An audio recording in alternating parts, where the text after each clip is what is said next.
During family dinner, my phone lit up with a message that made my blood run cold. Do not react. Walk out. I froze mid-bite, my fork halfway to my mouth. Across the table, my younger sister's phone buzzed at the same time. She looked up, gave me the smallest nod, and mouthed one word, smile. 5 minutes later, the house was surrounded.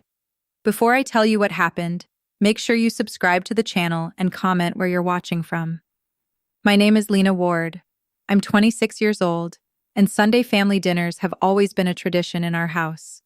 No matter how busy our lives get, my mom insists we come together for one meal, where phones are put away, stories are shared, and everyone feels like part of something steady. For me, it has always been a chance to slow down after long weeks of graduate school. That evening felt like every other Sunday. My mom, Evelyn, had cooked her famous roast chicken. My dad, Martin, carved it with his usual pride, and my sister Haley made jokes that had everyone laughing. The house smelled of garlic bread and spices. The table was warm and crowded with food, and for a moment, everything felt normal and safe. Haley, at 24, has always been my opposite. She's bold, quick to laugh, and never afraid to say what she thinks. I've always been the more serious one, the one people call responsible. Despite our differences, we've been close. Growing up, she was the one who stood up for me when others pushed too hard, and I was the one who kept her grounded when she went too far. That bond has always mattered. As we passed dishes around, Mom scolded Haley for piling potatoes too high on her plate.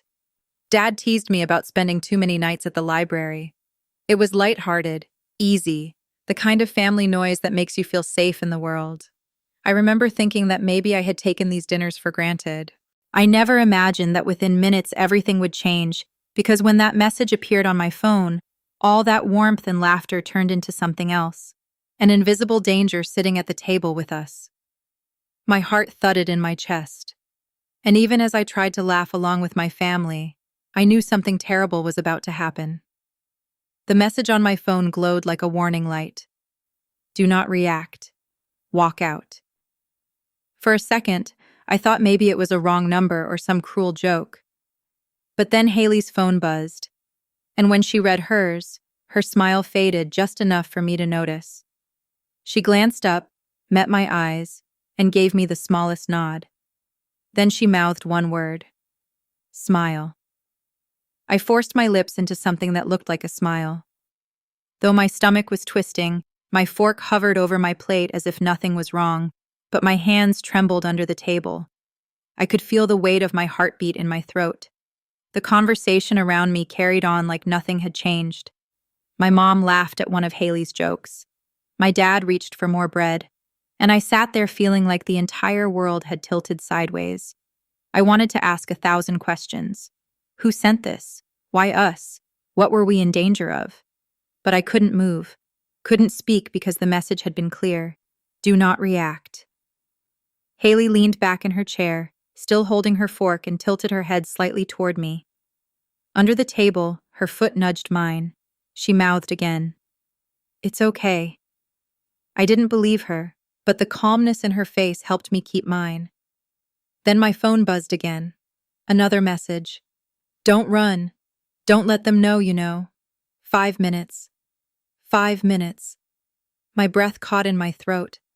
I looked around the room, searching for something out of place. At first, everything looked normal. The kitchen light glowed, the smell of roast chicken lingered, and my dad was pouring himself a second glass of iced tea.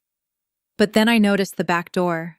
It was slightly ajar, and for the briefest moment, I thought I saw a shadow shift across it. Panic surged through me, but I held it down. I looked at Haley.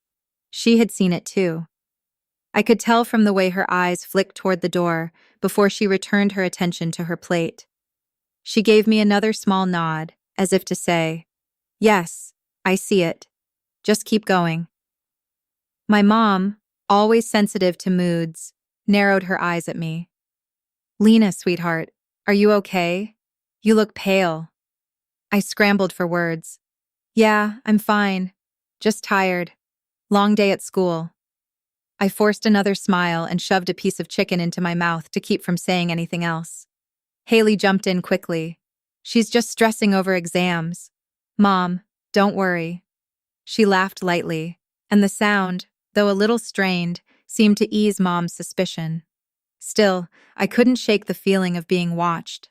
My skin prickled as if eyes were on us from just outside the windows. The messages weren't random. Someone knew something, and that someone was trying to keep us alive. The table chatter continued, but my ears tuned out my parents' voices. All I could hear was the pounding of my pulse and the faint buzz of my phone when yet another message arrived. I glanced down. When you hear the knock, go stay calm. My heart skipped. A knock. What knock? On the door, on the windows, and go where? Outside. It didn't make sense, but something about the stern, clipped way the words were written made me trust it wasn't a prank. Whoever this was, they were serious. I wanted to grab my mom's hand and tell her we had to leave. I wanted to scream for my dad to call the police, but then I imagined what might happen if I did. If there really was someone outside waiting for us to panic, then reacting too soon could make everything worse. The warning was clear. Don't let them know. You know. Haley's phone buzzed again. She peeked at the screen, her face still frozen in an expression of casual amusement, then lifted her glass of water to her lips. She leaned toward me slightly and whispered, her voice barely a breath. Trust it. I swallowed hard. Trust what? Trust who? But I nodded anyway because I didn't know what else to do. The minutes crawled by, each one stretching longer than the last. I couldn't focus on the food, the laughter, or the warmth of the room. All I could think about was the danger pressing in on us, silent and invisible. I had never felt so helpless, sitting at a table, pretending to eat dinner, while every instinct in my body screamed at me to run, then faint, but sharp I heard it. A knock. One at the front door, another at the back, almost at the same time. My mom froze mid-sentence. My dad's hand stopped halfway to the breadbasket. The whole family turned toward the sound. My phone buzzed again. One final message appeared. Now, the sound of that knock echoed through me like a drumbeat. One at the front, one at the back. It wasn't the casual knock of a neighbor stopping by or the playful tap of a relative, arriving late. It was sharp, deliberate, and in unison. My fork slipped from my fingers and clattered against the plate. My mom startled at the noise, her eyes starting between me and the door. "Who could that be at this hour?" she whispered. My dad pushed back his chair, ready to stand, but Haley quickly spoke up. "Wait, Dad, just sit for a second." She smiled like she was joking, but her eyes told me something else. She knew another buzz on my phone. I risked a glance under the table. The message glowed across the screen. "Stay seated. Do not answer the door." I swallowed hard, my throat dry as sand. I showed the phone to Haley under the table, and she gave the smallest nod. Mom noticed the exchange and frowned. "What's going on with you two?" she asked, suspicion creeping into her voice. Haley laughed softly, waving her hand. "Nothing, Mom. Just an inside joke." She nudged me under the table to play along, so I forced a smile, though my insides were unraveling. The knock came again, harder this time. My dad stood up. "I'll get it. Whoever it is, they're not leaving." Panic surged in me. I couldn't let him open that door. I grabbed his wrist before he reached the entryway. "Dad, wait!" My voice cracked with urgency. He turned, his brow furrowed. "What is it, Lena?" I scrambled for an explanation that wouldn't sound insane. "I don't know. It just feels wrong. Please, just don't open it yet." My mom's voice rose in alarm. "Why not? What's going on?" Haley jumped in, her tone calm but firm. "Look, just trust us, okay? Something's happening, and it's safer if we stay put." My dad stared at us, clearly frustrated, but the seriousness in our faces stopped him from reaching for the doorknob. "You two are acting strange. Do you know something we don't?" Haley leaned back, putting on a bright smile as if nothing was wrong. "Everything's fine. Let's just keep eating. Whoever it is, we'll leave." but I could see the tension in her shoulders. She was buying time. Then my phone buzzed again. I read the new message with shaking hands. Exit through the back door when instructed. Stay calm. Do not alert others yet. My chest tightened. Whoever was sending these messages wanted us to leave quietly. But why only us? Why not warn Mom and Dad? Why not the whole family? I turned to Haley, whispering so low only she could hear. Should we tell them? She shook her head. Not yet.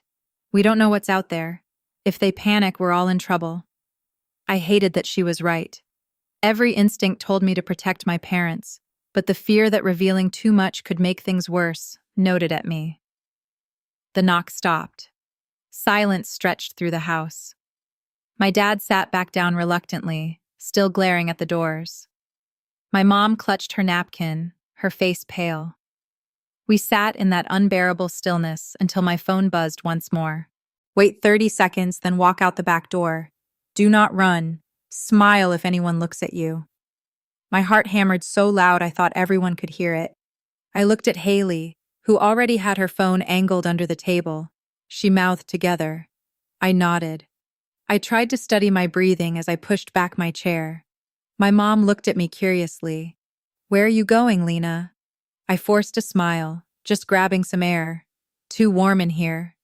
My voice sounded steadier than I felt. Haley stood too. I'll come with you. She slipped her phone into her pocket like it was nothing, grinning at our parents. We won't be long. Mom still looked confused, but she didn't argue. Dad muttered something about kids these days and reached again for his glass. Inside, my nerves screamed, but I kept my face calm, my steps measured. Haley walked beside me, her presence a lifeline. As we headed toward the back door, I glanced once more at my phone. The screen lit with the final instruction. Now go. I turned the handle slowly, the hinges creaking softly as the door swung open. The night air hit my face, cool and sharp. Haley grabbed my hand, and together we stepped out into the unknown. That was the moment everything shifted. Inside, our parents sat unaware. Outside, the danger and the truth waited for us. The cool night air stung my skin as Haley and I stepped out the back door. For a moment, I thought the world was holding its breath along with us. The porch light flickered faintly, casting shaky shadows across the yard. My hand clutched hers tightly, both of us smiling stiffly, as if we were just taking a casual stroll. Just two sisters sneaking out for a chat. But then I saw them shapes moving in the darkness. Figures crouched near the edge of the yard. Black silhouettes against the neighbor's fence. My stomach dropped. There were at least 3 men. And even in the dim light, I saw the glint of something metallic. Guns. I froze mid-step, but Haley squeezed my hand hard, her nails digging into my skin. Smile. She whispered through her teeth, her lips curved like nothing was wrong. My cheeks burned as I forced my mouth upward again. Every instinct told me to scream, to run back inside, but the warning on my phone pounded in my head. Do not react. Do not run. The men didn't move toward us. They stayed crouched, watching, waiting. My pulse thundered in my ears. Who are they? Why our house? And then from the shadows near the driveway, a different light appeared. A small red dot blinked twice. Then again, it wasn't from the men. It was coming from across the street where I spotted the faint outline of a parked car. My phone buzzed at the same time. A new message. Stay calm. Law enforcement is surrounding the property. Walk forward slowly. I felt dizzy with relief and fear colliding inside me. Law enforcement. Were those men in the yard part of it or the danger? I couldn't tell. Haley leaned closer, whispering, "Trust it. Just go." So we did. Step by step, we walked down the back steps, our feet crunching softly on the gravel. My smile felt like it was carved into stone, stiff and unnatural. I could feel eyes on us, more than just the 3 crouched figures. My skin tingled with the weight of being watched from all directions. Then it happened. Bright beams of light exploded across the yard. Flashlights cut through the darkness, blinding me. Voices shouted all at once. Police, drop your weapons. Hands where we can see them. The men near the fence scrambled, their movements jerky and frantic. Two of them tried to dart toward the side gate, but figures in tactical gear surged forward from the shadows, blocking their path. The sharp click of weapons being cocked filled the air, and the men froze, hands lifting reluctantly. I stood there frozen, clutching Haley's arm. The entire backyard was suddenly alive with officers in dark uniforms, their flashlights cutting through every corner. One officer rushed past us, his voice steady, but urgent. You're safe. Keep walking toward the light away from the house. Haley and I stumbled forward, blinking against the brightness. My legs felt weak as though they could collapse any second. Behind us, the sound of men shouting, officers barking orders, and handcuffs snapping shut filled the air. When we reached the driveway, I finally saw the full scope of it. Police cars lined the street, red and blue lights spinning in the night. Neighbors stood on their porches, watching with wide eyes. Officers swarmed the property, moving with precision, securing every corner of the yard. A female officer approached us quickly. Are you Lena and Haley Ward? Yes, I managed to say, my voice barely working. She nodded. We've been monitoring a group of armed burglars targeting homes in this area. We intercepted communication that your house was next. You were in immediate danger tonight. My mouth went dry. They were going to break in while we were at dinner. Yes, she said firmly. They planned to enter quietly. Use the element of surprise. We had to act fast. The text came from our surveillance team across the street. They didn't want to alert the suspects too soon, so they contacted you directly. You both did exactly what you needed to do. I staggered, my knees weak. Haley held me upright, her own face pale, but determined. We almost didn't believe it, she admitted, her voice shaking. But we listened. The officer's expression softened. That choice may have saved your lives. If you had panicked or tried to run, it could have gone very differently. I turned, looking back at our house. Through the windows, I could see my parents still at the table, faces pressed against the glass, confusion and fear etched across them. They hadn't known what was happening until the lights and sirens exploded outside.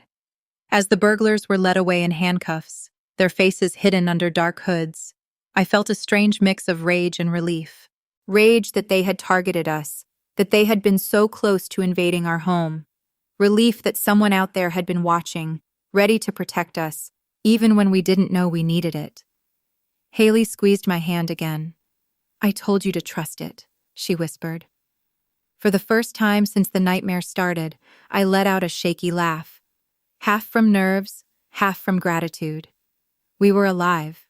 We were safe. And in that moment, the bond between us felt stronger than it ever had before. Even after the burglars were taken away and the flashing lights dimmed, the night didn't feel real. My family stood outside together, wrapped in blankets that the officers had handed us, shivering, not just from the cool air, but from the shock of it all. The safety of our home, something we had always taken for granted, had nearly been shattered. My mom clung to me, and Haley, like she never wanted to let go. Her eyes were wet, her voice shaky. I had no idea. We were sitting there laughing, and all the while, they were right outside. She broke into sobs against my shoulder, the weight of her fear finally spilling out. My dad, normally so calm and steady, looked rattled. He shook his head over and over, muttering, I should have known. I should have noticed something. For the first time, he looked vulnerable in a way that unsettled me. I squeezed his arm. There was no way you could have known. They were quiet, waiting for the right moment. None of us could see it, but someone out there did. Haley nodded. If it wasn't for those texts, if we hadn't listened, she trailed off, her voice breaking, but we all knew what she meant. The officers explained everything again, how the burglars had been stalking homes in the neighborhood for weeks, studying routines, waiting for the perfect opportunity. They had been minutes away from forcing their way in when the police closed in. Our house had been chosen because it looked calm, predictable, and full of people distracted by dinner. The thought made my skin crawl. When the officers finally left, we sat back down at the dinner table, but the food sat untouched. None of us had an appetite. The laughter from earlier felt like it belonged to another life. The house, once warm and safe, now seemed fragile, like a bubble that could burst at any moment. Mom reached across the table, her hands trembling as she took mine. "Lena, Haley, you saved us. If you hadn't trusted those messages, I don't know what would have happened." Haley gave a soft laugh. "We didn't save us, Mom. Someone out there was watching. We just had the sense to listen." Her words stuck with me for hours afterward. I replayed the night in my head, the buzz of my phone, the icy dread when I read the first message, the way Haley mouthed smile while danger pressed in on us. I realized how fragile safety really is, how fast normal life can crack open. Lying awake that night, I kept hearing the officer's words. If you had panicked or tried to run, it could have gone very differently. That thought chilled me. In those moments, every instinct screamed at me to shout, to warn my parents, to fight against the fear. But staying calm, trusting the unseen hand guiding us, had kept us alive. It's strange how trust works. We trusted a stranger behind a screen more than we trusted our own senses. And it was the right call. That night taught me that sometimes survival means surrendering control, following instructions when everything inside you wants to do the opposite. In the days that followed, our family changed. My dad installed cameras and reinforced every door and window. My mom called neighbors to check on them, forging bonds she hadn't before. Haley and I grew closer too. We had always been sisters, but that night made us teammates in survival. She had studied me when I wanted to fall apart, and I realized I'd never forget that. Even now, months later, I can still feel the phantom buzz of that first text in my hand. It's a reminder of how quickly life can flip, how danger can creep closer than you think, and how one decision to trust, to stay calm, can change everything. If you take anything from my story, let it be this. The ordinary moments in life are more fragile than they seem. Cherish them, but don't take them for granted. And when life tests you with fear, sometimes the bravest thing you can do is keep your face steady. Trust the guidance you're given, and walk forward even when every nerve in your body screams to run. That night, a family dinner nearly turned into tragedy. Instead, it became a story of survival, trust, and the bond between two sisters who refused to break. Before you go, subscribe to Justice Drama Stories, because the next story might make you question the people closest to you. Betrayal, secrets, revenge, and justice, every single week.